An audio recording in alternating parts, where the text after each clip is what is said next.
तो हेलो दोस्तों, आज मेरा पहला दिन है अनजान लोगों से बात करने का। देखते हैं मुझसे कोई बात करता है या इग्नोर करके निकल जाता है। तो हेलो गाइस, हमारे साथ जुड़ चुके हैं। आपका नाम क्या Kunal. है? कुणाल। कुणाल जी, आप अपने बारे में बताइए, कहाँ से हो आप? I'm from Delhi, brother, basically. Okay. Yeah, and I recently moved to the Mumbai like year back. Okay. So yeah, okay, तो आप क्या करते हो basically? actually I work for the welfare, for animal welfare, okay, animal. called Nurvi Welfare Foundation. Great. Yeah. तो आप थोड़ा इसके बारे में बताइए ना, अपने इसके एनजीओ के बारे में।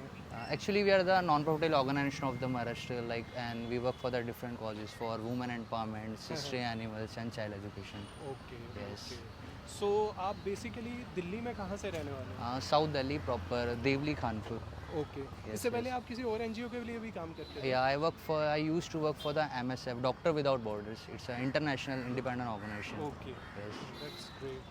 सो ब्रो, आप इतने टाइम से एनजीओ में काम कर रहे हो, आप इतने मतलब जानवरों को हेल्प करते हो, लोगों को Yes, भी हेल्प yes. करते हो, हाँ. तो आपको मतलब क्या एक्सपीरियंस मिला है और क्या इस चीज़ से आपने सीखा है कि एक नई चीज़ आपको ज़िंदगी में सीखने को मिली हो, या टर्निंग पॉइंट कुछ हुआ हो ऐसा? Yes, yes. I am saving someone's life even they don't know कि उनको कौन help कर रहा है. हाँ हाँ। So it was like kind of blessings के through like returns में मेरे को आया था, and while saving someone's life like helping किसी के करते हुए हाँ, I am earning also.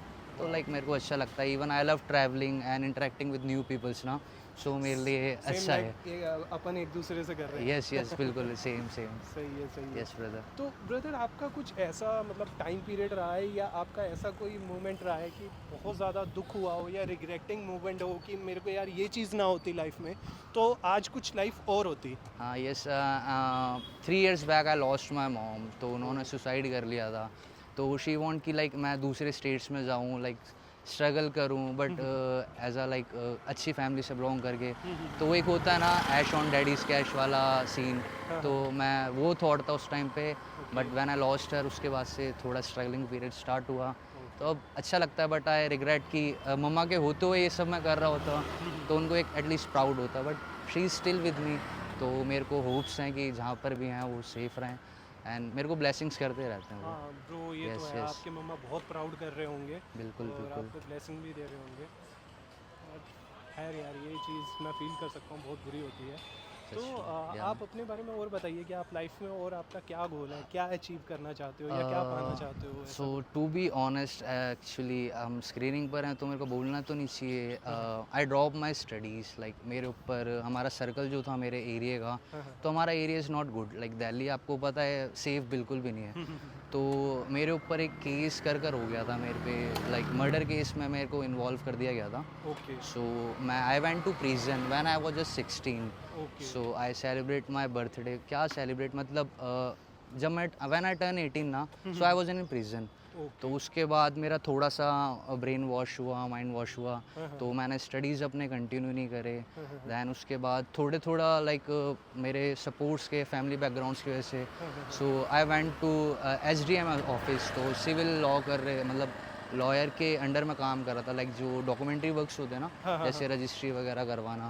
Then I went there. उसके बाद मैंने साकेत कोर्ट है हमारे वहाँ पे, डिस्ट्रिक्ट कोर्ट है वो. तो I work for the criminal lawyer. तो एज ए क्लर्क मैं वहाँ पे वर्क कर रहा था. तो एक्चुअली क्या हुआ, मेरा एक फ्रेंड था, तो हमारा थोड़ा आर्गूमेंट हो गया था. He is from prison, like वो प्रिजन से आया था. तो हमारा इशू हुआ. दैन उसके बाद करते रहा. एंड मेरे डैड जो हैं वो हैंडीकैप हैं. तो अब मैंने उनको बोला कि आप यू आर जस्ट टर्निंग 60 और मतलब नियर बाय. तो मैंने उनको मना करा, अब आप जॉब मत करो, अब कब तक करोगे. तो I came to Mumbai. Okay, that's मतलब यार बहुत इंस्पायरिंग आपकी जर्नी रही है. काफ़ी कुछ फेस किया और काफ़ी कुछ सीखा भी है लाइफ से. तो मतलब अभी की जो जनरेशन है उसको आप क्या मतलब एक वो देना चाहोगे कि यार आप लाइफ में ये गलतियां मत करना और इससे सीख के आगे बढ़ना, क्योंकि आपने वैसे ही बहुत कुछ फेस किया है. यस, मैं तो बस यही बोलना चाहूँगा कि लाइक कुछ भी ऐसा मत करना लाइक बाय मिस्टेक या इंटेंशनली और अनइंटेंशनली कि आपके फैमिलीज़ के बो डाउन हुए. और टू बी ऑनेस्ट, लोगों के लिए कितना भी करो, फैमिलीज रिलेटिव्स के लिए करो चाहे फ्रेंड्स के लिए करो, लास्ट में कोई साथ नहीं देता. और जिस प्लेस से मैं निकल कर आया था, तो लाइक 5 year और 6 year is not the like छोटा टाइम ना. तो एक टाइम पीरियड होता है कि फैमिली भी सपोर्ट नहीं करता. तो बस यही कि जो भी आप करने वाले हो या कर रहे हो, तो एटलीस्ट ऐसा करना कि आपको खुद को अपने आप पे प्राउड फील होए कि आप अच्छा कर रहे हो और गलत नहीं। तो इसलिए मैं उस पास्ट को छोड़कर अपना न्यू करने लगा ये सब एनजीओ एंड वर्क। या सही है ब्रो। आपकी ज़िंदगी में कुछ ऐसा भी मोमेंट रहा है कि बचपन में स्कूलिंग के टाइम में कोई फनीएस्ट, सबसे फनीएस्ट कि यार ये तो अलग ही हो गया कुछ ऐसा? या आई वॉज इन रिलेशनशिप। तो मेरे mom is out of town, तो मेरे मासी के घर पे गए थे एंड मेरे डैड उस टाइम पे वर्किंग थे इज़ नॉर्मल। तो उन्होंने मेरे को बोला कि अब कुकिंग वुकिंग तो यंगस्टर्स को और चाइल्ड्स को इतना चाइल्ड एज में नहीं होता। तो क्या होता है, मेरे डैड को मैंने कॉल करा, पापा आप कब आओगे? तो ही सेड कि मैं शाम को आता हूँ 7 या 8 बजे। तो I was alone at my home, I call my girlfriend and I call my girlfriend. She's Roshni. She's in Dubai now. Okay. तो I called her. Then हम लोगों ने बात करा and वही थोड़ा cartoons and all. तो I was like 17, not 17, 16 I guess. ऐसे ही था 15-16 का एज ना। तो you know ना, एक गर्म खून यंगस्टर्स का, जवानी जवानी और मूवीज से देख के इंस्पायर। सो हम मेकआउट कर रहे थे, तो हम लोग स्मूच कर रहे थे। तो मेरा फेस वॉल की साइड था और उसका डोर के साइड था। तो सडन पापा एंटर इन रूम। अब मेरे को नहीं पता, मैं इतना ज़्यादा, आपको पता है कैसा होता है ना मेंस का। तो पापा ने देखा और शी वाज लाइक कर रही वो ऐसे करके ना, कि मतलब वो मेरे को रोकना चाह रही है। तो अब नहीं हुआ कंट्रोल। तो देन उसके 2-3 मिनट बाद शी सेड कि पापा आए थे, देख कर गए। तो पापा कॉल मी डायरेक्टली, भाई जल्दी से निकल घर से। मैंने आप कहाँ हूँ? बोले मैं जहाँ पर भी हूँ तू घर से निकल। तो मैंने उसको अपने टेरिस पर गया। मैंने हमारे लाइक बिल्डिंग्स है ना दिल्ली के, तो टावर्स बहुत कम है और जिस एरिया में मैं रहता हूँ वो नियर बाय लाइक 4 फ्लोर्स के ना। तो अपने टेरिस पर गया, दोस्त के टेरिस पर गया, फिर नीचे उसको उतारा, फिर मैं उतारा। पापा को कॉल करके बोलता हूँ पापा आप जा सकते हो।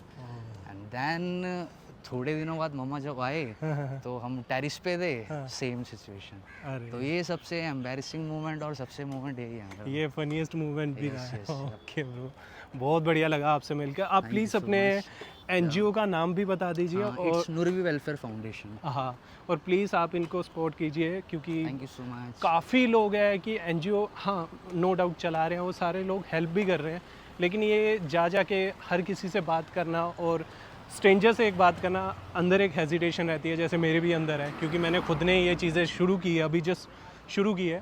तो आप प्लीज़ इनको ज़्यादा से ज़्यादा सपोर्ट कीजिए और जितना हो सके आपसे डोनेशन कीजिए। Thank you so much. Thank you so much bro, बहुत अच्छा लगा आपसे मिलके। And please support him also.